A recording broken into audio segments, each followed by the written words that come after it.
Hey everyone, and welcome back to the channel where we take the news and peel back the layers to see what is really going on underneath. And folks, we have got a massive update coming out of Arizona today that is going to have Cardinals fans and honestly the entire NFL talking. Because just when we thought the dust had settled on the coaching carousel, reports are coming in that change the entire complexion of this franchise heading into 2026.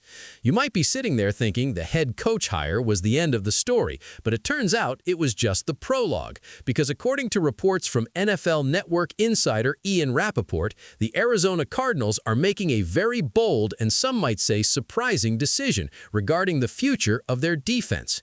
Now, usually when a new head coach comes into town, especially an offensive-minded one like Mike LaFleur, the expectation is that they bring out the broom and sweep the entire house clean to bring in their guys, right? That is the standard operating procedure in the NFL.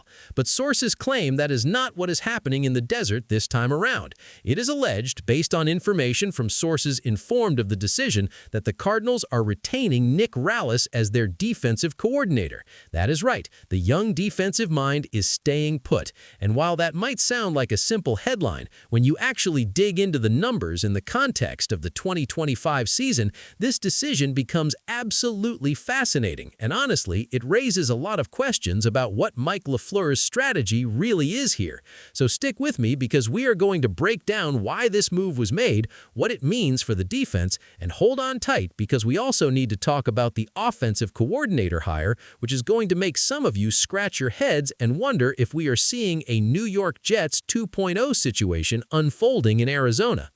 Let's start with the man of the hour, Nick Rallis. Now remember, Rallis has been the defensive coordinator for the Cardinals since 2023, originally joining the staff under former head coach Jonathan Gannon. At the time, the narrative was all about his youth and energy. We are talking about a guy who is currently just 32 years old. In the coaching world, that is incredibly young to be running an entire defensive unit. And yet, reports indicate that despite the change at the very top with LaFleur coming in, the organization clearly sees something in Rallis that they do not want to let go of. This gives us a little hit of satisfaction knowing that talent sometimes outweighs the need for a total reset, doesn't it? But here's where the curiosity gap opens up wide. Why keep the defensive coordinator of a unit that, according to the stats, really struggled last year? If you look at the numbers from the 2025 season, the picture was not exactly pretty. In fact, it was kind of ugly. Reports confirmed that the Cardinals' defense allowed 357.7 yards per game, which ranked them 27th in the NFL. That's near the very bottom. And if you care about points, which, let's be honest, is the only stat that really determines who wins or loses, they allowed 28.7 points per game, ranking 29th in the league. So naturally, you have to ask yourself, if the results were that poor, why is he still employed? What does Mike LaFleur see that the box score isn't showing us? Well, here's the aha moment for you. It is alleged that the decision-makers are looking heavily at the context of those struggles, specifically the fact that the unit was absolutely decimated by injuries in 2025. You cannot coach a ghost, right? When your starters are not on the field, it's hard to evaluate the scheme fairly. It seems the organization believes Rallis did the best he could with a depleted hand, and that is a fair assessment. But is it the whole truth? There is another layer here. Continuity. We often overlook this, but for a young defense, learning a brand new system every 2 years is a recipe for disaster. By keeping Rallis, LaFleur, who, remember, is an offensive coach, can focus entirely on fixing the other side of the ball while letting Rallis manage the defense without the players having to learn a whole new language. That makes sense, right? It feels logical. But wait, because the plot thickens when we look at who else is joining this staff. And this is where the Jets connection really starts to feel real, and dare I say, a little concerning for some fans. Reports indicate that the Cardinals are also hiring Michael Gobriel as their special teams coordinator. Now, why does that name matter? Because Gobriel previously worked with Mike LaFleur for 2 seasons with the New York Jets. Okay, so we have one friend hiring another friend, typical NFL stuff, but then the bombshell drops. stops. The offensive coordinator position has been filled, and according to reports, the Cardinals are hiring Nathaniel Hackett. Yes, that Nathaniel Hackett, the man who has been at the center of so much conversation, debate, and let's be real, a few memes over the last few years. This is where you might stop and say, wait a minute, are we just rebuilding the New York Jets coaching staff in Arizona? It's a valid question. The trio of LaFleur, Gabriel, and Hackett suggests a very tight circle of trust, but it also raises the question of whether this is an echo chamber or a cohesive unit. Hackett's track record is, shall we say, a roller coaster. He has had highs and he has had very public lows, so the curiosity here is sky high. Can LaFleur and Hackett recreate the magic, or are they bringing baggage to a franchise that desperately needs a fresh start? Now, let's pivot back to Rallis for a second, because his retention is arguably the most surprising piece of this puzzle. Think about the dynamic here. You have Mike LaFleur entering his first year in the big chair as head coach. He is an offensive guy. He knows he needs the defense to hold up its end of the bargain so he can implement his system. By keeping Rallis, sources suggest LaFleur is putting a tremendous amount of trust in a 32-year-old coordinator who is coming off a season where his unit gave up nearly 29 points per game. That's a gamble. It's a calculated risk, and frankly, it's the kind of move that either makes you look like a genius for seeing the potential through the injuries, or it gets you in hot water very quickly. You have to wonder, what were the conversations like behind closed doors? Did Rallis have to re-interview for his own job? Reports don't give us the transcript, but you can imagine he had to present a very convincing plan on how things turn around next season. It is alleged that Rallis's familiarity with the players and his background working under Jonathan Gannon in Philadelphia, where he was a linebackers coach, still holds a lot of weight in the building. He is viewed as a rising star, despite the 2025 setbacks. But here's a breadcrumb for you to chew on. Does retaining Rallis mean the defensive scheme stays exactly the same, or will LaFleur demand changes to the structure? Just because the coordinator stays doesn't mean the playbook doesn't get a rewrite. And we can't talk about this coaching staff without addressing the elephant in the room, or rather the quarterback in the room, or maybe the quarterback who is leaving the room.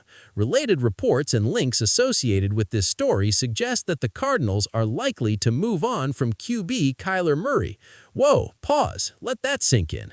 If the Cardinals are indeed moving on from Murray, that signals a massive rebuild. And if you are rebuilding, keeping a young defensive coordinator like Rallis actually makes even more sense. Why? Because he's young enough to grow with a new core of players. If they were in win-now mode, maybe you go out and hire a grizzled veteran defensive coordinator with 30 years of experience. But if you're hitting the reset button on the quarterback position, you're looking at a 2- or 3-year window to get competitive again. In that scenario, Rallis fits the timeline perfectly. See how the pieces start to fit together when you zoom out? It's not just about 2026, it's about the long game. But that brings us right back to the curiosity gap.